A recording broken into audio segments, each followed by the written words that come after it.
What's up guys? Today I want to talk about all things audio related when it comes to video streaming and content creation. Having high quality audio can set you apart from other streamers, and having bad audio quality can make your streams borderline unwatchable. Just to preface this, I graduated with a bachelor's in music industry, have 10 years of experience in music production and creation, and have been working in the film industry for the last 5 years. But you don't have to be a genius to have a good audio setup. In fact, most of you probably already have the stuff you need, you just aren't getting the most out of it. So let's get into it. First, let's talk about hardware.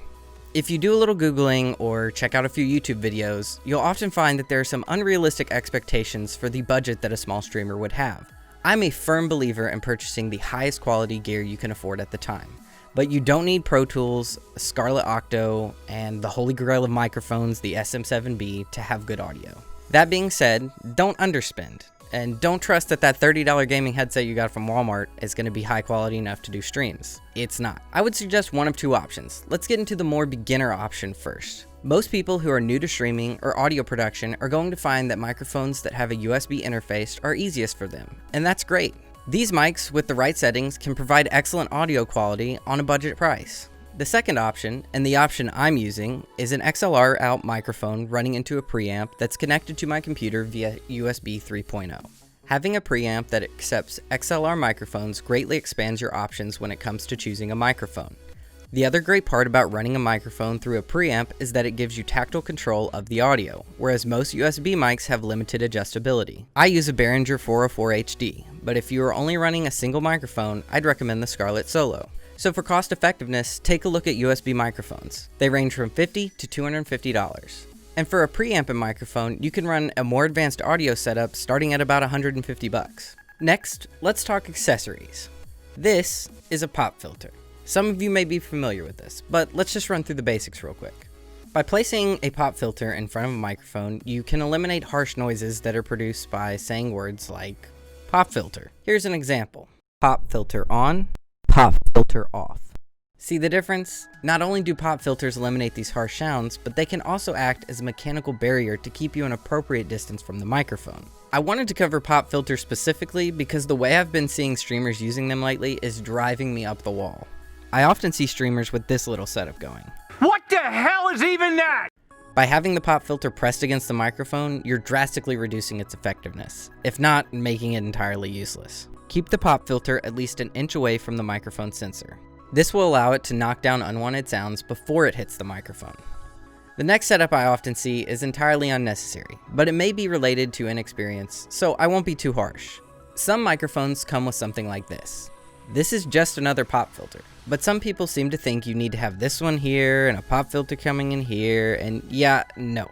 Don't stack your pop filters. It will result in your mic sounding super quiet, which in turn will make you want to turn up the gain, which then in turn will create more unnecessary noise. If you are comfortable around a microphone and can maintain your distance, you can use something like this, or even the pop filter I have here. If you need that extra reinforcement that an armed pop filter provides, that's fine too. Just pick a style and use one. Next, let's talk software. If you're just here for streaming, you can skip a little bit ahead, but if you plan on recording videos, you're going to need some software. If you are a Mac user, use GarageBand. It's a stupid powerful program with tons of options for presets, EQs, effects, and filtering. It's super effective, but there's also a ton of information out there about how to utilize it. If you're on PC, your best option is Audacity. It's significantly more limited than GarageBand, but if you have a good mic setup, you don't need all the fancy effects and filters that GarageBand can offer you. Just run a bunch of tests, keep your eye on the waveforms, and avoid peaking, and you should be good to go. Alright streamers, back to you.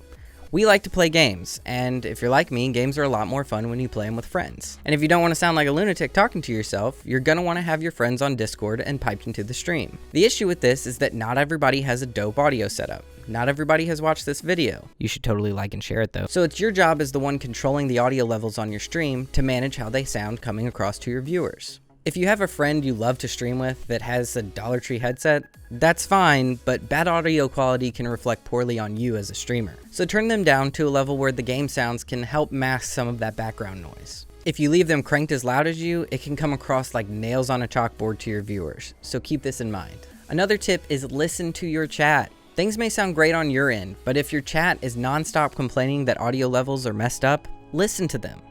I so often see streamers react with, "Too quiet? Turn up your volume. It sounds good to me. Really? Really? You can't hear what your stream sounds like, so listen to them. Alright, here's the lightning round of tips before we get out of here. If you have any comments or questions about these, feel free to leave a comment below. Keep your music at a low level. You may like to bump when you're grinding levels, but your viewers may not like your music taste, and may not even be able to hear you. Make sure, if you're in a call with other players, that you are the loudest voice in the final mix.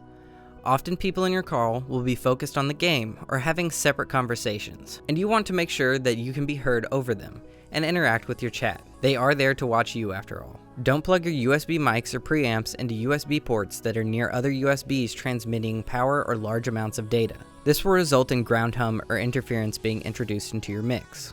Keep an eye on your levels in your broadcasting software. Things can change and different games have different levels, and you want to make sure it's good to go every time you stream. Invest in a microphone arm or stand that can be placed away from you. Having a stand you constantly bump into, or placing the microphone on your desk, dear God, stop doing this, we get it, you have a mechanical keyboard, can create really grating, unwanted noise.